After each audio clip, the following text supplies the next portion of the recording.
ಅವ್ರ ಅಕ್ಕನ ಇವತ್ತು ಅಪ್ಸೆಟ್ ಆಗೋಯ್ತು ಅಂತ ಅನ್ಕೊಂಡೆ. ಪಾಕಿಸ್ತಾನ ನನ್ನ ಮಕ್ಕಳು ಸೋತ್ರು ಅಂತ ಅನ್ಕೊಂಡೆ.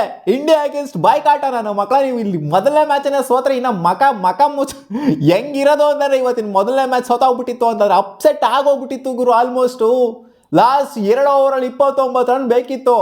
ಇವ್ರು ಹೊಡಿತಿದ್ದಂಥ ಸ್ಟ್ರೈಕ್ ರೇಟ್ ನೋಡ್ತು ಅಂತಂದರೆ ಆಡೋಕ್ಕೆ ಬರಲ್ಲ ಅನ್ನೋ ಥರ ಆಡ್ತಾ ಇದ್ರಲ್ಲಿ ಪಾಕಿಸ್ತಾನದವ್ರು. 48 ಬಾಲ್ ಬೌಂಡ್ರಿನೇ ಬಂದಿಲ್ಲ ಅಲ್ಲಿ ಪಾಕಿಸ್ತಾನದವ್ರಿಗೆ. ಅದಾದ್ಮೇಲೆ ಲಾಸ್ಟ್ 2 ಓವರಲ್ಲಿ ಟರ್ನ್ ಔಟ್ ಮಾಡಿದಂಥ ಮ್ಯಾಚ್ ಇದು. ಯಪ್ಪ ಸೈಕ್ ಮ್ಯಾಚು. ಫೈಮ್ ಅಶ್ರಫಿಗೆ ಕ್ರೆಡಿಟ್ ಕೊಡಬೇಕು. ಅವರೇ ಮುಗಿಸ್ಕೊಂಡು ಕೊಟ್ಟಿರೋದು ಮ್ಯಾಚ್ನ. 3 ಸಿಕ್ಸು 1 ಬೌಂಡ್ರಿನ ಹೊಡೆದ್ಬಿಟ್ಟು 19ನೇ ಓವರ್ ಸಿಕ್ಕಾಪಟ್ಟೆ ಕ್ರೂಷಲ್ ಅಂತ ಮಾತಾಡ್ತೀವಿ. 19ನೇ ಓವರ್ನ ವ್ಯಾನ್ ಬೀಕು ಎತ್ತಂಗಡಿ ಮಾಡ್ಬಿಡ್ತಾರೆ. ಕೈಲಿದ್ದಂಥ ಮ್ಯಾಚ್ನ ಸ್ಮೋಕ್ ಮಾಡಿದ್ದು ವ್ಯಾನ್ ಬೀಕ್. ಇವತ್ತು ವ್ಯಾನ್ ಬೀಕ್ ಅನ್ನೋದಕ್ಕಿಂತ ಒಂದು ಕ್ಯಾಚ್ನ ಬಿಡ್ತಾರೆ ಕ್ಲೀನ್ ಅವರು. ಫೈಮ್ ಅಶ್ರಫ್ ಅವ್ರದ್ದು ಆ ಒಂದು ಕ್ಯಾಚ್ ಡ್ರಾಪ್ ಏನಿದೆ ಮ್ಯಾಚ್ನೇ ಕಾಸ್ ಮಾಡಿಬಿಡ್ತು ಇವರಿಗೆ.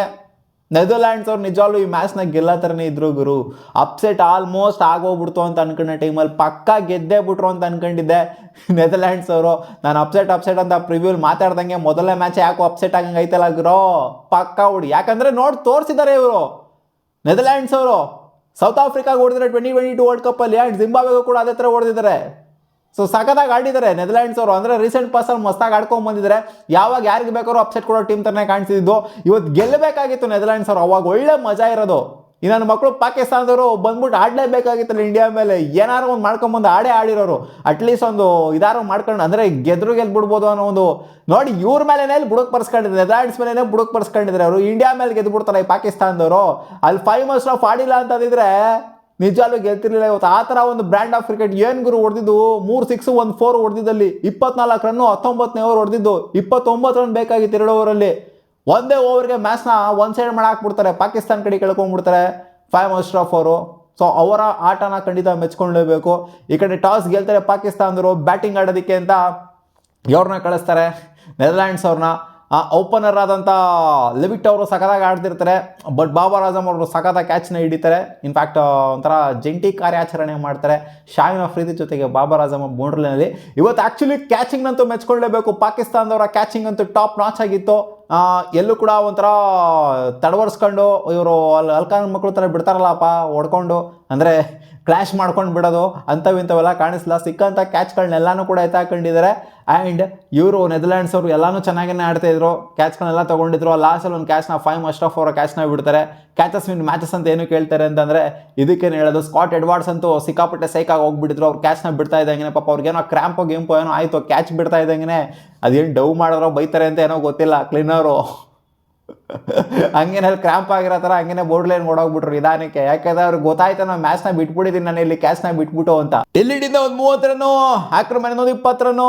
ಈ ಕಡೆಯಿಂದ ಸ್ಕಾಟ್ ಎಡ್ವರ್ಡ್ಸ್ ಲಾಸ್ಟ್ ಓವರ್ ನಿಂತ್ಕೊಂಡಿದ್ರು 37 ರನ್ನು. ಸೊ ಈ ಎಲ್ಲರ ಕಾಂಟ್ರಿಬ್ಯೂಷನ್ನಿಂದ 140+ ತಲುಪ್ತಾರೆ. 140+ ಅಲ್ಲ, ಇದು ಇನ್ನೂ ಸ್ವಲ್ಪ ಜಾಸ್ತಿ ಹೋಗಿರಬೇಕಾಗಿತ್ತು. ಇನ್ಫ್ಯಾಕ್ಟ್ ಆಲ್ ಔಟ್ ಆಗ್ತಾರೆ.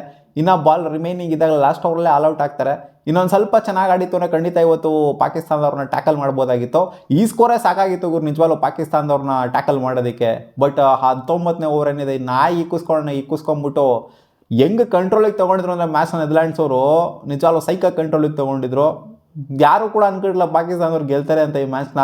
ಬಟ್ ಆ ಥರ ಒಂದು ಅನ್ಬಿಲೀವಬಲ್ ಪರ್ಫಾರ್ಮೆನ್ಸ್ 19ನೇ ಓವರ್ ಬರುತ್ತೆ ಅಂತ ಯಾರು ಕೂಡ, ಆ ಥರ ಒಂದು 7 ವಿಕೆಟ್ ಹೋದ್ಮೇಲೆ ಬರುತ್ತೆ ಅಂತಲೂ ಕೂಡ ಫೈಮ್ ಅಶ್ರಫ್ ಅವ್ರು ಈ ರೀತಿ ಆಡ್ತಾರೆ ಅಂತ ಅಂದ್ಕೊಂಡಿರಲಿಲ್ಲ.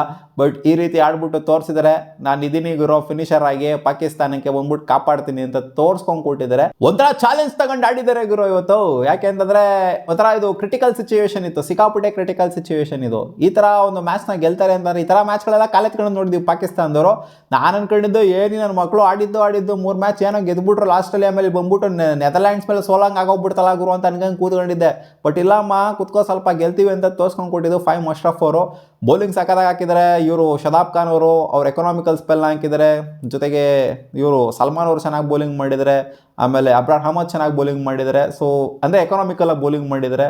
ಸೊ ಅದರಿಂದನೇ ಸ್ವಲ್ಪ ಮಟ್ಟಿಗೆ ರೆಸ್ಟ್ರಿಕ್ಟ್ ಮಾಡೋದಕ್ಕಾಗಿರೋದು, ಆಲ್ಔಟ್ ಕೂಡ ಮಾಡೋಕ್ಕಾಗಿದ್ದು ನೆದರ್ಲ್ಯಾಂಡ್ಸ್ ಅವ್ರನ್ನ.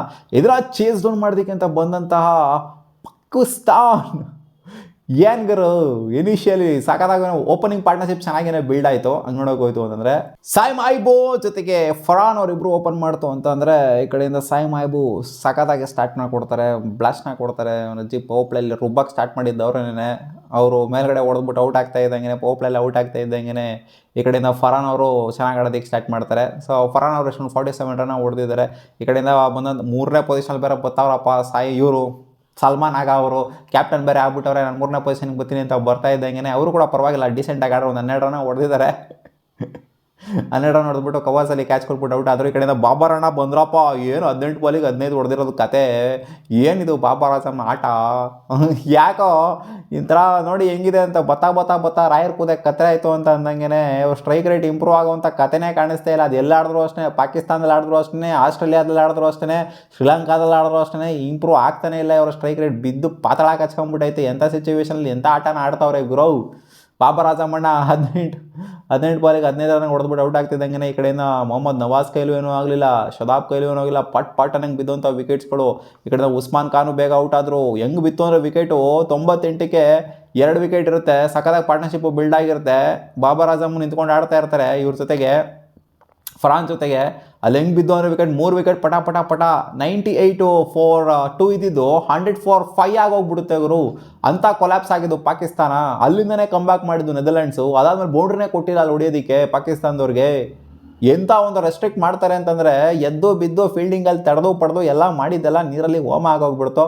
ಆ 19ನೇ ಓವರಿಂದ ಬಂದ್ರಪ್ಪ ನೋಡಪ್ಪ ಅಲ್ಲಿ ಲಾಸ್ಟಿಗೆ ನಿಂತ್ಕೊಂಡಿದ್ದು 7 ವಿಕೆಟ್ ಬಿದ್ದಾದ್ಮೇಲೆ ಶಾಹಿನ್ ಶಾಫ್ರಿದಿ ಜೊತೆಗೆ. ಶಾಹಿನ್ ಶಾಫ್ರಿದಿ ಹೊಡಿತಾರೆ ಅಂತ ಅನ್ಕೊಂಡಿದ್ದೆ ನಾನು.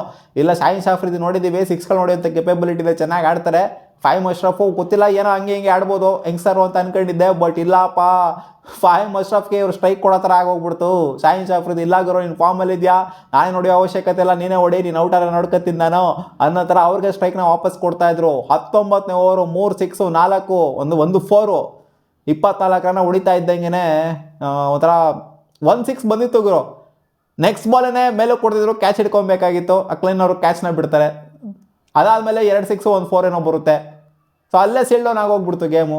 ಒಂದು ವೇಳೆ ಕ್ಯಾಚ್ನ ಎತ್ತಾಕೊಂಡಿತ್ತು ಅಂದರೆ ನಂತರ ಬರುವಂಥ 2 6 1 4 ಏನಿತ್ತು ಅದು ಬರ್ತಾ ಇರಲಿಲ್ವೇನೋ, ಮ್ಯಾಚ್ನ ಗೆದ್ದಿರೋರೇನೋ. ಬಟ್ ಕ್ಯಾಚಸ್ ಮೀನ್ ಮ್ಯಾಚಸ್ ಅಂತ ಈ ಮ್ಯಾಚು ಖಂಡಿತ ಪ್ರೂವ್ ಆಯಿತು. ಖಂಡಿತ ನೆದರ್ಲ್ಯಾಂಡ್ಸ್ ಅವರು ಡಿಸಪಾಯಿಂಟ್ ಆಗಿರ್ತಾರೆ. ಇನ್ ಕೇಸ್ ಏನಾದರೂ ಕನ್ವಿನ್ಸಿಂಗ್ ಆಗಿ ಗೆದ್ದುಬಿಟ್ಟಿದ್ರು ಪಾಕಿಸ್ತಾನದವರು ಅಂತಂದಿದ್ರೆ ಅವ್ರು ಖಂಡಿತ ಬೇಜಾರು ಮಾಡ್ಕೊತಾ ಇರಲಿಲ್ಲ, ನೊಂದ್ಕೊತಾ ಇರಲಿಲ್ಲ. ಈ ಥರ ಗೆಲ್ಲೋ ಥರ ಸೀನಿಗೆ ಬಂದ್ಬಿಟ್ಟು 48 ಬಾಲ್ ಬೌಂಡ್ರಿನೇ ಕೊಡ್ದಂಗೆ ಆಡ್ಬಿಟ್ಟು ಇವರು ಲಾಸ್ಟ್ 19ನೇ ಓವರಲ್ಲಿ ಹೊಡ್ಸ್ಕೊಂಡ್ಬಿಟ್ರು ಅಂತಂದರೆ 24 ರನ್ ಹೊಡ್ಸ್ಕೊಂಡ್ಬಿಟ್ರು ಅಂತಂದರೆ. ಇನ್ಫ್ಯಾಕ್ಟ್ ಒಂದು 6 ರನ್ ಹೊಡೆಯೋಕ್ಕೂ ಕೂಡ ತಿನ್ಕಾಡಿದ್ದಾರೆ ಪಾಕಿಸ್ತಾನದವರು. 11 ರನ್ ಹೊಡೆಯೋಕ್ಕೂ ಕೂಡ ತಿನ್ಕಾಡ್ತಾ ಇದ್ರು ಅಲ್ಲಿವರೆಗೂ ಕೂಡ.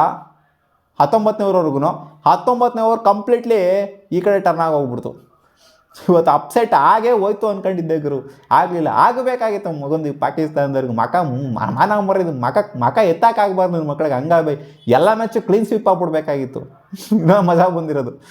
ಬಟ್ ಚೆನ್ನಾಗಿ ಆಡಿದ್ದಾರೆ ಗುರು. ನಮ್ದು ಏನೇ ಇರ್ಬೋದು ದೇಶಗಳ ಡಿಸ್ಪ್ಯೂಟ್ ನೋಡ್ತು ಅಂತಂದರೆ. ಬಟ್ ಫಿನಿಷಿಂಗ್ ಏನು ಮಾಡಿದ್ರು ಅಶ್ರಫ್ ಅವ್ರಿಗೆ ಖಂಡಿತ ಗ್ರೇಡ್ ಕೊಡಬೇಕು, ಯಾಕಂದರೆ ಸಖತ್ತಾಗಿ ಆಡಿದ್ದಾರೆ.